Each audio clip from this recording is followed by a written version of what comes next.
Lord, who makes a way in the sea and a path in the mighty waters, who brings out chariot and horse, army and warrior. They lie down, they cannot rise, they are extinguished, quenched like a wick.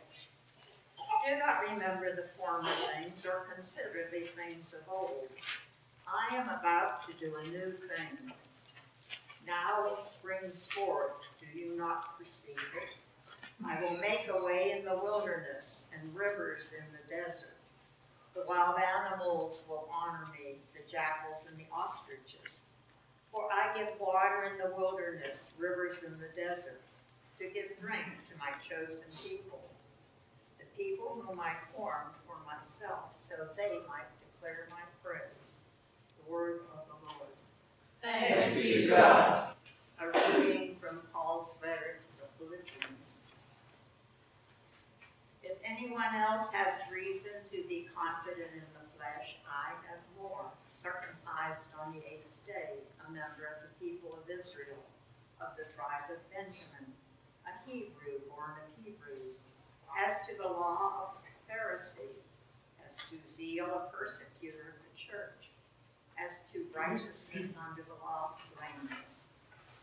Yet whatever gains I've had, these I have come to regard as loss because of Christ. More than that, I regard everything as loss because of the surpassing value of knowing Christ Jesus my Lord. For his sake I have suffered the loss of all things, and I regard them as rubbish, in order that I may gain Christ and be found in him, not having a righteousness of my own that comes from the law, but one that comes through faith in Christ, the righteousness of God based on faith. I want to know Christ and the power of his resurrection and the sharing of his sufferings by becoming like him in his death, if somehow I may attain the resurrection from the dead. Not that I've already obtained this or have already reached the goal, but I press on to make it my own, because Christ Jesus has made me his own. Beloved, I do not consider that I have made it my own, but this one thing I do, forgetting what lies behind and straining forward to what lies ahead, I press on toward the goal for the prize of the heavenly call of God in Christ Jesus. The word of the Lord. Thanks be to God. The Holy Gospel of our Lord Jesus Christ according to John. Glory to you, Lord Christ.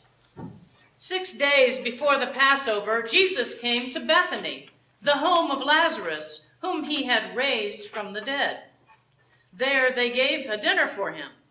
Martha served, and Lazarus was one of those at table with him. Mary took a pound of costly perfume made of pure nard, anointed Jesus' feet, and wiped them with her hair. The house was filled with the fragrance of the perfume. But Judas Iscariot, one of his disciples, the one who was about to betray him, said, "Why was this perfume not sold for 300 denarii and the money given to the poor?" He said this not because he cared about the poor, but because he was a thief. He kept the common purse and used to steal what was put into it. Jesus said, "Leave her alone. She brought it so that she might keep it for the day of my burial. You always have the poor with you, but you do not always have me." The Gospel of the Lord. Praise to you, Lord Christ. I have a couple of questions to ask you this morning. Are you the glass is half full, or are you the glass is half empty? Let me see the half full, folks. Let me see the half empty, folks. Be honest. 1, 2, in the middle. Okay. To put it another way, are you a rainy days and Mondays always get me down, or are you a I can find the silver lining in those storm clouds? Rainy days and Mondays? Who can find the silver lining? All right. Most of us seem to be optimists in this crowd. Unlike yesterday, there were quite a few pessimists last night. Now, when you're around someone who tends to be the glasses half empty and rainy days and Mondays always get me down, when you're around that kind of a person for a while, what is the effect that that person has on you? Brings you down to. Brings you down to? It's catching. It's catching. I heard some other voices. No? Okay. Makes everything else around them a little bit more gloomy. Makes everything else around them look a little more gloomy? Yeah. Yeah. Makes you want to shake. Makes you want to shake them. On the opposite side, when you're around somebody who tends to be more positive, what effect do they usually have on you? You feel better. Smile on your face. How positive we talk here. There's some people that are unreasonably. We'll get to those people in a minute. We're not talking about those that are completely over the top, Okay. always happy. Just the ones that seem to have a kind of a positive air around them. Makes you feel kind of optimistic about things, right? Gives you a little hope, right? Okay. Our readings this morning, and I'd ask you to grab your lessons. I think our readings this morning help us to think about things in that positive light.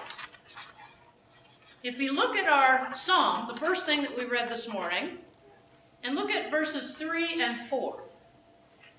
Then they said among the nations, the Lord has done great things for them. And then the people, them, answer and say, the Lord has done great things for us, and we are glad indeed. And so I think we have here in the psalm, that in those two verses, where they're recognizing God has been active for us, and we've received blessings, and we're grateful and thankful, and it has that positive energy about it. Now, the next couple of lines there talk in metaphor. They're not literally talking about going out and planting seeds. They're talking about how they started as a small band of people. Abram sent out of the Ur of the Chaldeans. And then over the course of the years, he's become a great nation. The nation of Israel and all the tribes and everything. So when it says, those who sowed with tears will reap with songs of joy. Those going out weeping, carrying seed, will come home again, shouldering sheaves. They had a great harvest, i.e., they grew into a big people, a large group of people. And they see this as God's doing. Now, let's turn to the next reading that we have, Isaiah. And Isaiah talks about how the soldiers that followed out of Egypt were swept away. But then the very next thing says, do not remember the things of old. It says, that's in the past, that's done, that's over with, there's nothing we can do to change that, that has already happened. And the next line says, I'm about to do a new thing. It now springs forth, do you perceive it? And then it talks about making paths and providing water, all the good things that are to come. Don't worry about what's already happened in the past. Pay attention to what I'm doing right now, in your midst, among you. Okay? Another kind of source of positive and encouragement. Philippians, we get to Paul.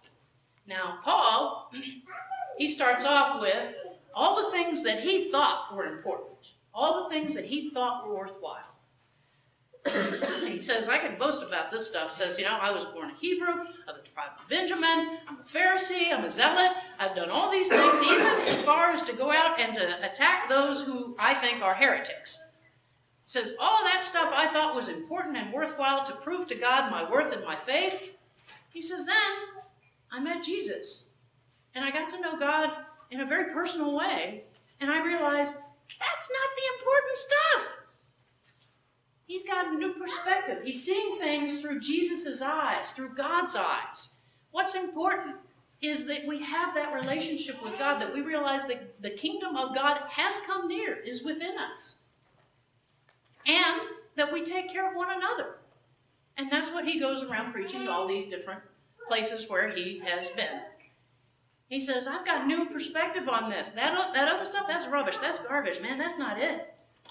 So he's got a new perspective on life and purpose and meaning, and he's recognizing that God is at work in the world and in the people that he's talking to, and how much that's more important and more valuable. Now we get to the gospel.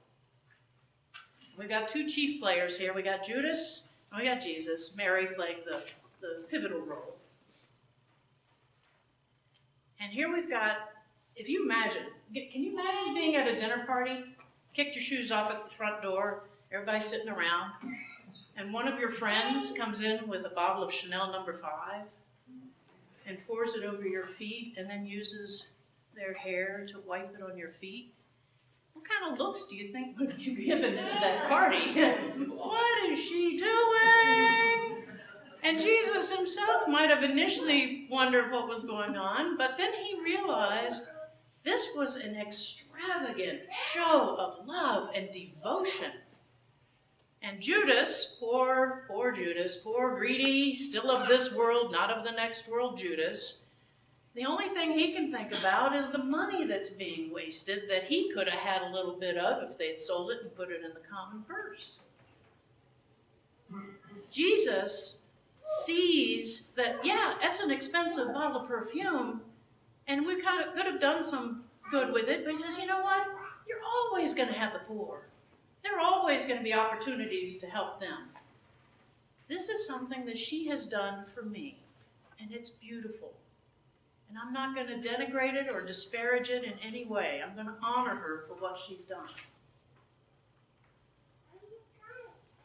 So, we've got all of these sort of messages of encouragement. And there are some people that get it, some that don't, Judas being one that doesn't. And there's always going to be some of those people that are gloom and doom and never seem to find anything good or bright or happy about the world. And in the 70s, we used to say things like, man, you're bringing me down. Or bummer, dude. And then there are those, you started to talk about, the ones that are a little too positive. The Pollyannas, that nothing's ever going wrong, that kind of la, can't hear you when there's something negative. Stick their heads in the ground so that they don't acknowledge some of the negativity that's going on in the world. And those can be a little annoying too, because we don't think that they're really based in reality sometimes. It's like, seriously, can you not see what's happening? You want to shake them as well. Say what? You want to shake them as well. You want to shake them as well, yes. I think Jesus is calling to us to be right in the middle. To see that, in the line of, is it half full or is it half empty? We're right there. Yeah, it's half empty, but the positive says it can be made full again. And that's where he's calling us, is not to necessarily say that there's no problem in the world. He says you'll always have the poor. He doesn't say that there are never going to be any poor people. But there are opportunities that we have, and in other lessons that Jesus gives about, if you have two coats, share one with somebody who has none. Take care of those that are the least of these. Feed the poor, or feed the hungry, and help the poor, and visit the sick, and those that are in prison.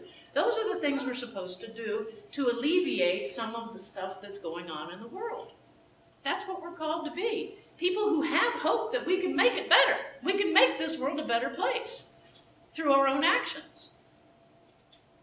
Now, one of those things that we can help make this world a better place, and by happy coincidence, the songs chosen for today fit right in, is our creation, the world itself.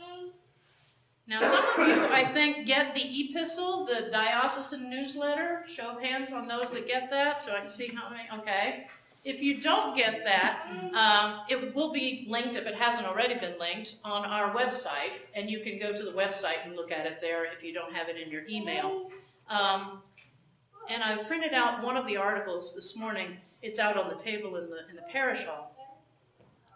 But there's an article in this week's diocesan newsletter, and it's from the church, the Episcopal Church, National Church, that we are trying to take steps to improve the world we live in by the things that we do that contribute to the healing of the world. And there's a request for us to take a pledge to basically change some of our behaviors so that they become not just a one-time action, but they become a lifetime action.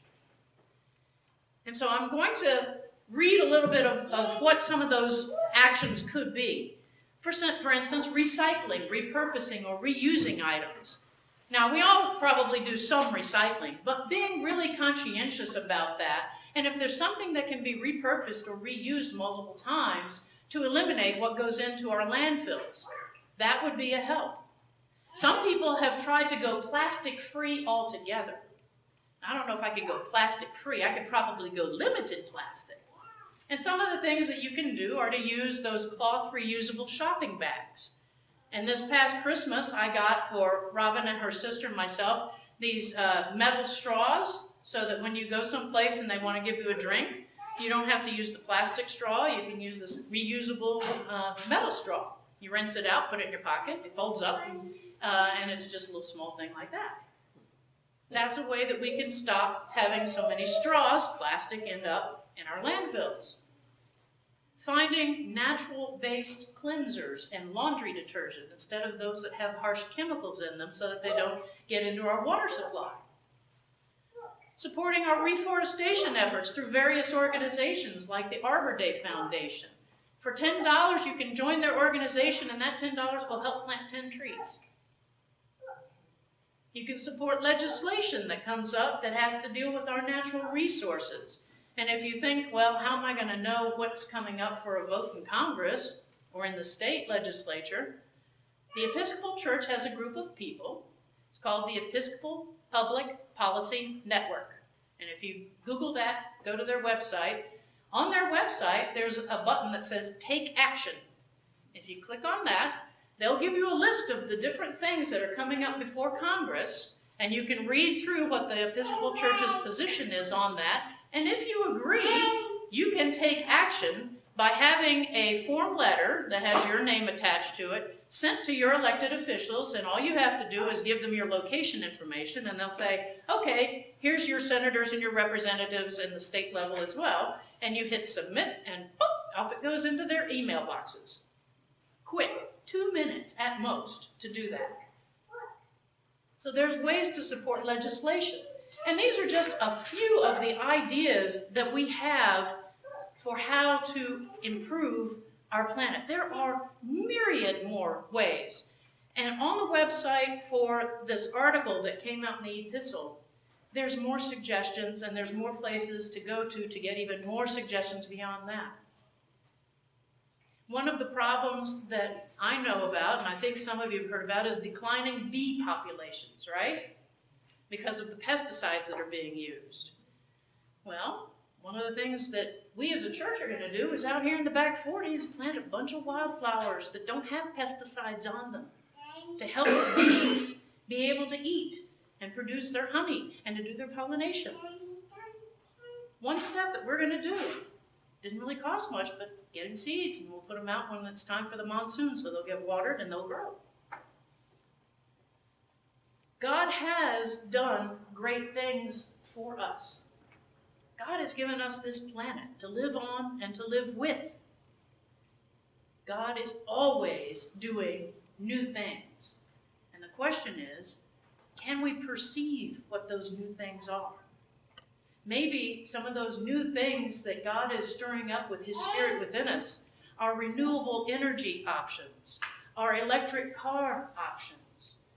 Maybe calling awareness to the pollution that is around us and giving us the encouragement to help clean those places up.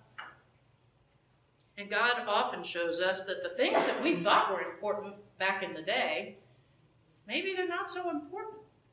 Maybe when we see with God's eyes and God's perspective, we see a new way, God's way, on how to take care of this planet that He's put us in charge of as stewards.